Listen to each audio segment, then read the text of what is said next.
Iya, pedagogi. Dulu ada kompetensi pedagogi. Jadi artinya memang guru harus kepala sekolah masih mengajar. Nanti saya kasih PMA itu PMA 58 2017. Kalau dulu memang EDM itu.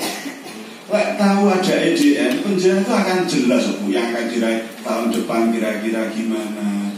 Kan EDM itu menyangkut 8 standar toh. Jadi dari standar apa Bu?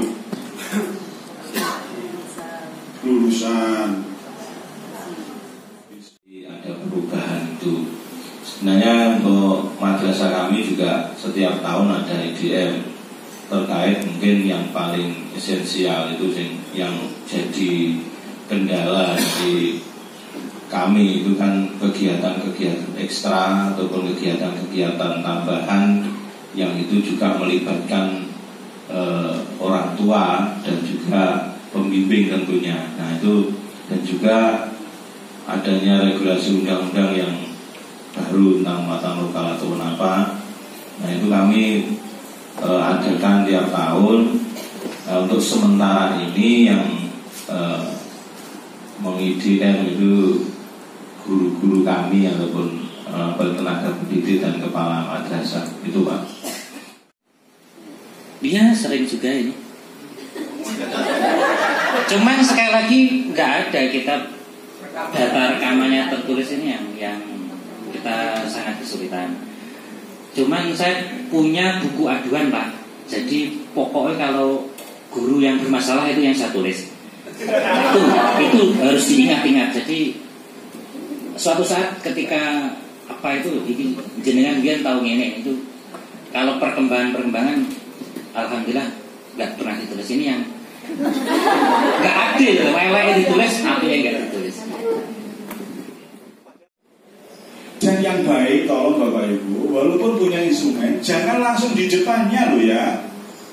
Jadi jangan dikira kalau kepala pengawas datang mensupervisi tidak bawa catatan itu berarti tidak membawa loh. Yang baik malah begitu. Kalau memang sudah cukup menguasai begitu, coba jangan supervisi guru terus bawa catatan saja. Coba bayangkan aja dengan itu. Apa sih? Tak catatan loh. Catatan ini. Saya ngapi itu kayak omong-omong mana yang ini metodenya tadi sudah dilaksanakan ya Bu? Sudah gitu loh Pak, saya ceramah jadi pagi sampai sore. Sudah gitu kok. Mana itu kan itu tujuannya tadi yang mana sih? Nggak kroso tapi jenengan akan. Yang penting jangan pokoknya supervisi lah kalau nonton dan ada tindak lanjut. Ojo sampai tidak ada tindak lanjut itu akan dileh nih tenang jenengan. Tidak perlu membuat. Mengapa ada perlu RPP 1 lembar? Tujuannya biar Pak kreatif itu tadi loh Pak. Aku yang pengen ulang iki, lain bayar lengkap kan rasa-rasa terus dirangkum hanya 1 lembar itu. Tapi walaupun RPP 1 lembar ternyata komponen-komponennya juga masih cukup lengkap. Lain dari ISO 1 lembar, maka fontlah yang dikecilkan.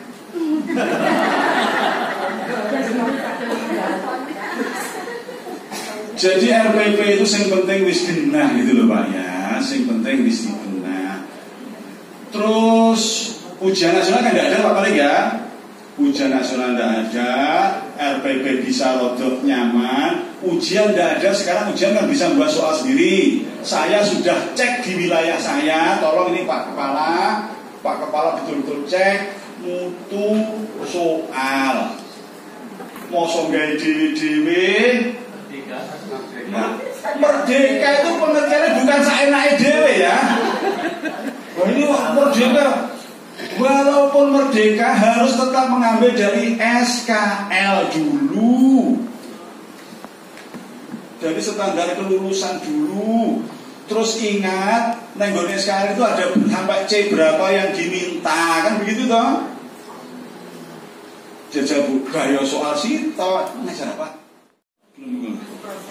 Saya kemarin melihat itu hampir semua itu tanpa stimulus, lo langsung jarang yang identifikasi, jarang yang mendeskripsikan itu jarang. Mengapa saja jarang? kalau kan ada soal cerita itu kan, pakai stimulus itu boleh, ya. Tapi hampir semua ya mek ngono. Siapa istri Nabi Adam? Siapa istri Nabi Nuh? Siapa istri Nabi Musa? Pak sebutkan siapa gitu. Ibu juga tahu siapa istri Nabi Nuh itu. Itu C1 itu. Yuno. Istri Nabi Harun itu ya Bu Harun. Halo.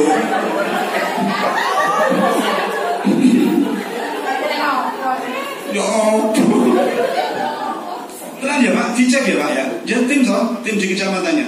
Tolong ya, masing-masing kecamatan cek soal ya Bu ya. Ternyata masa di Merdeka itu akhirnya merdeka betul salah saya itu. Tolong dicek betul ini. Terus Pak. Sekalian. Amin amin ya rabbal alamin. Bapak Ibu sekalian yang saya hormati, pada sesi kedua ini yaitu penguatan kompetensi kepribadian sosial yang akan disampaikan oleh Bapak Dr. Andes Masud MPDI. Untuk itu kurikulum vitae-nya saya bacakan bahwa beliau lahir di Tulungagung. Alhamdulillah. Iya, tepuk di tangan. Bisa dikasih contoh? Di depan, di depan, iya. Biar yang lainnya juga menjadi agen ya. Agen itu apa? Ya pokoknya agen. Monggo Bu, dari mana Bu? MI Modern Sakti. Iya, MI Modern Sakti. Monggo, ya, ditunggu ini Bu kepala ramah salah. Salah kok tak senenane. Monggo. Buat CPPS kita tetap waspada, cuman jangan terlalu pupuk panik. Oke, tepuk tangan untuk MA mana? Diponegoro Bandung. Diponegoro Bandung, Pak Amal. Oke, terima kasih.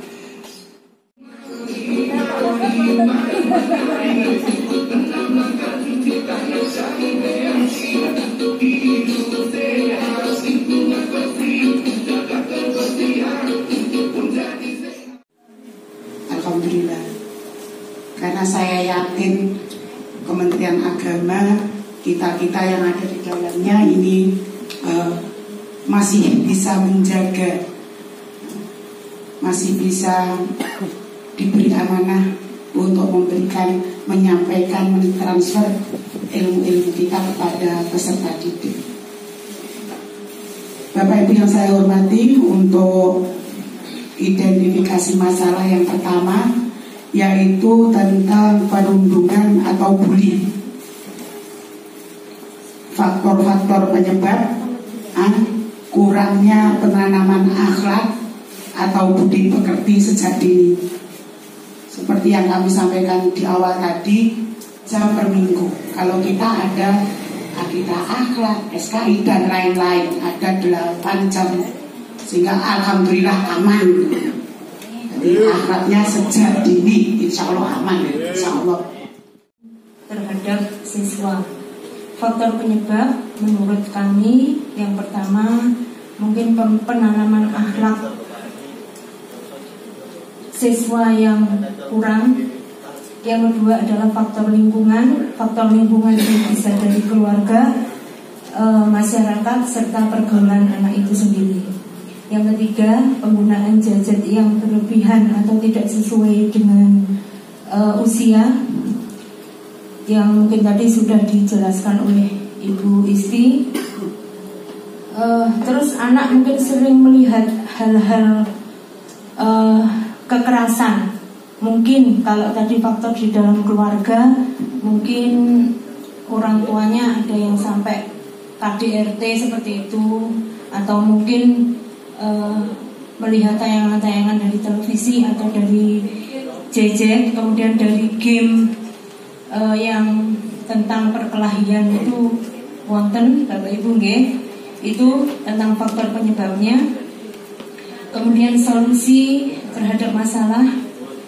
Yang pertama, dari sekolah ini memberikan bimbingan konseling terhadap siswa yang bermasalah tersebut. Artinya ini khusus bagi siswa yang bermasalah tersebut.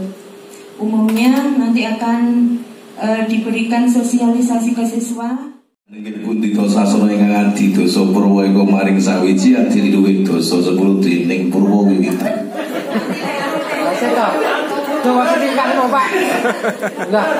Artinya ada suatu tempat yang indah, di mana tempatnya itu ya indahnya itu tidak terkira. Ya di sini kita bersama kan ngoten gini. Kalau tak saya nggih, matur nuwun. Assalamualaikum warahmatullahi wabarakatuh.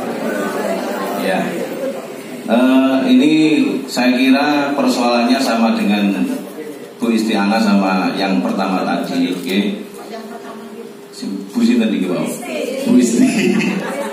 Bu Isti ya. Yang pertama yaitu masalah kekerasan. Ini saya rangkum yang satu dan yang ketiga.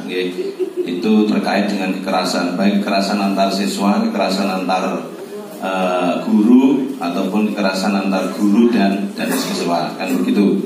Nah, ini identifikasi masalah kami meliputi 3. Yang pertama dari siswa sendiri.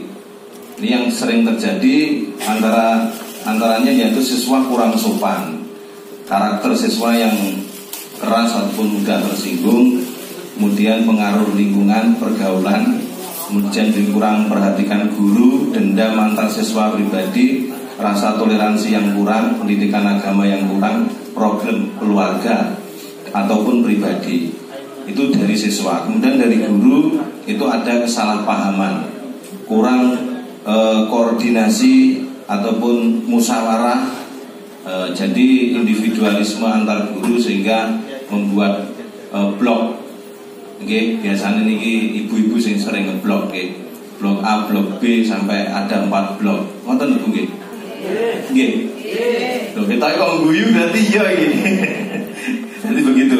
Nah, kemudian dari wali murid, ya. Dari wali murid itu juga sering ngerasani gurune gitu.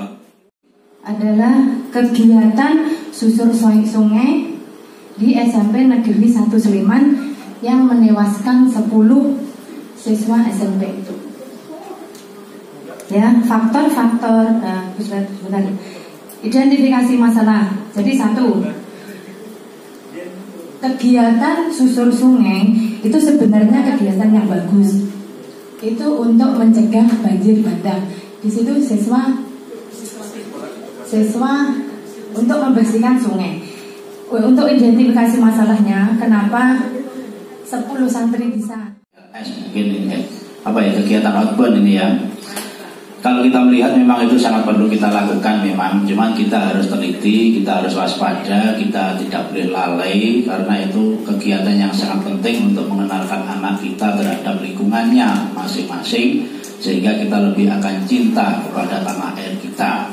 Kita punya sungai, kita punya pantai, itu harus kita perkenalkan terhadap mereka. Dan itu saya setuju sekali, cuman dengan catatan pembina, baik guru, kepala sekolah maupun siapapun yang bertanggung jawab dalam lembaga itu harus tahu dan koordinasi yang baik sehingga bisa meminimalisir hal-hal yang akan terjadi yang tidak kita inginkan.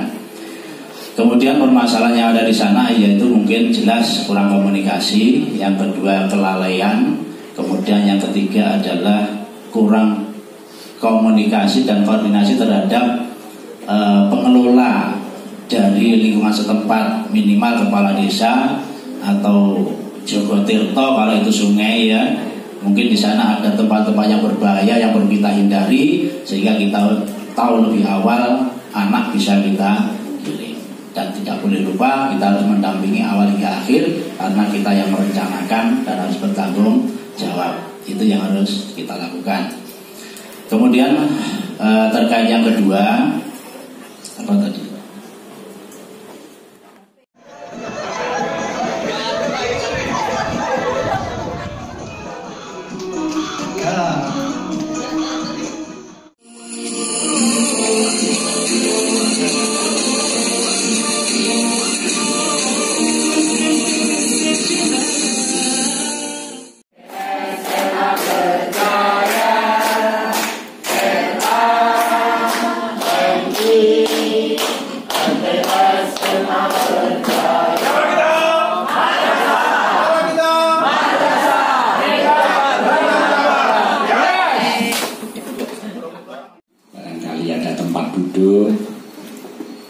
kursi yang tadi karena memang formasinya formasi kelompok bisa dikembalikan pada formasi. Beliau yang pertama saya bacakan nama beliau adalah Bapak Dr. Ainun Naim MHI. Alamat kantor di IAIN Tulungagung, Jalan Mayor Suyadi Timur 46 Tulungagung, yakni satu-satunya kampus yang negeri yang ada di wilayah Tulungagung. Dan sekarang tempat tinggalnya di Parakan RT 11 RW 4 Trenggalek.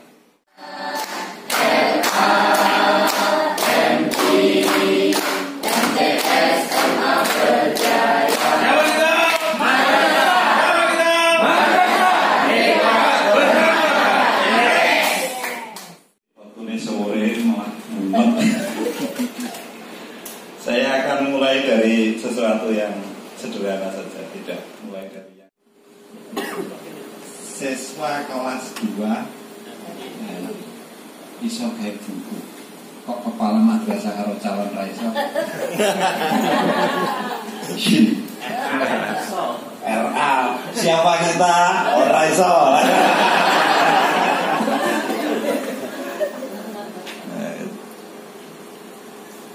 Ini level agak atas.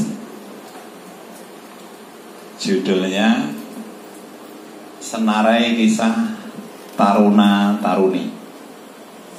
Ini kumpulan tulisan anak SMA Taruna yang kita dampingi. Ya, acaranya begini.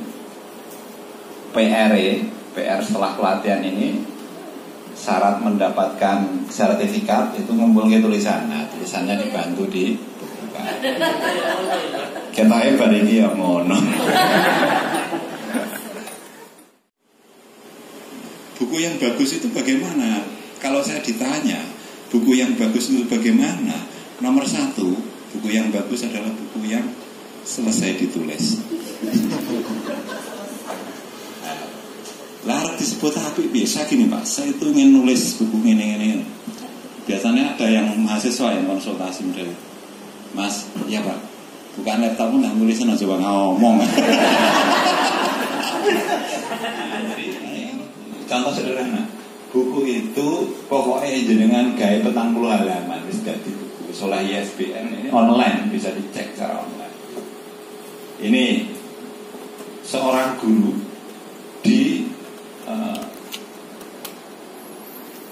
sebuah kecamatan yang kalau kita ke sana itu butuh waktu lebih jauh daripada ke Surabaya.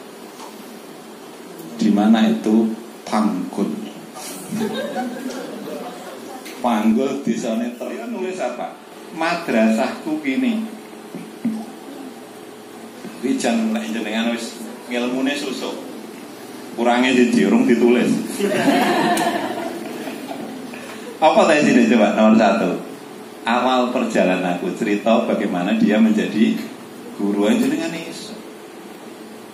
iso kabeh. Nanti saya bacakan. Isinya itu tidak istimewa. Yang membuat istimewa apa? Sudah ditulis dan belum itu aja.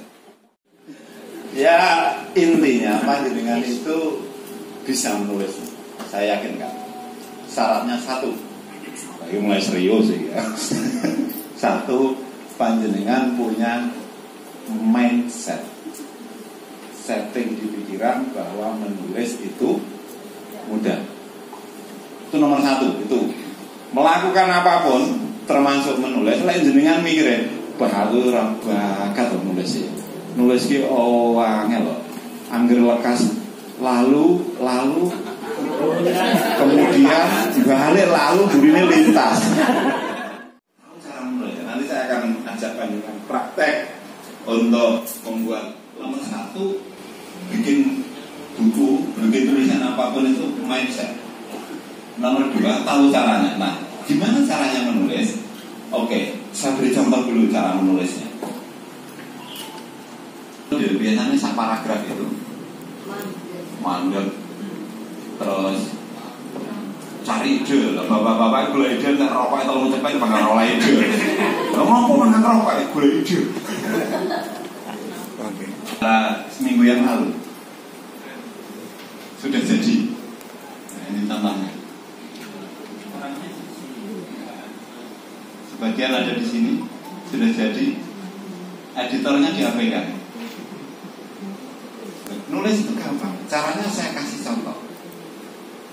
Kebanyakan dari panjenengan ketika mau menulis itu kan blank, tidak ada tool, tidak ada alat, sehingga ditulis apa. Nah, sekarang saya beri contoh cara menulisnya. Ini disebut teori mapping idea. Bahasa Inggris. Produktif membuat komik sakti. Mohon dukungannya, terima kasih. Gampang Bu, nanti saya sambungkan ke banyak percetakan. Saya kebetulan punya banyak relasi, jadi nanti bisa nyambung ke percetakan. Tapi sulit untuk berkreasi di dunia nyata seperti mengarang. Nah, itu bagaimana membudayakan anak-anak kita, terutama di MI, usia MI atau SD. Kalau MTS kan sudah lain lagi. Itu bagaimana? Saya menarik sekali yang seperti buku itu. Bagaimana? Terima kasih. Alhamdulillah. Kalau kayak Pak Jai. Ceritanya sederhana loh ya. Jadi kebetulan si gurunya itu Husna itu kan mahasiswa saya. Nah, Husna itu ketika S2, saya kan saya S2 dengan beberapa orang. Saya nggak pernah memberi ujian akhir semester. Revisi makalah, apa kali itu revisi cover ya. Kebetulan waktu itu kamu tulis 3 hal. 1, pengalamanmu ketika saya ajar, dapat ilmu apa, harapanmu apa. Esai. Lalu saya terbitkan jadi buku. Senang loh, jadi buku. Padahal mereka sendiri yang biayai. Jadi buku lah. Begitu jadi guru itu ingin dilakukan. Padahal puisi hanya 4 baris, 5 baris begitu. Lalu dikomunikasikan ke orang tua untuk pembiayaan. Bagaimana kalau jadi buku dan sebagainya? Komunikasi orang tua tanya ke siapa, biayanya berapa? Ya muridnya berapa, gurunya berapa? Maka di sini lalu covernya ya ini saya, idenya dari saya.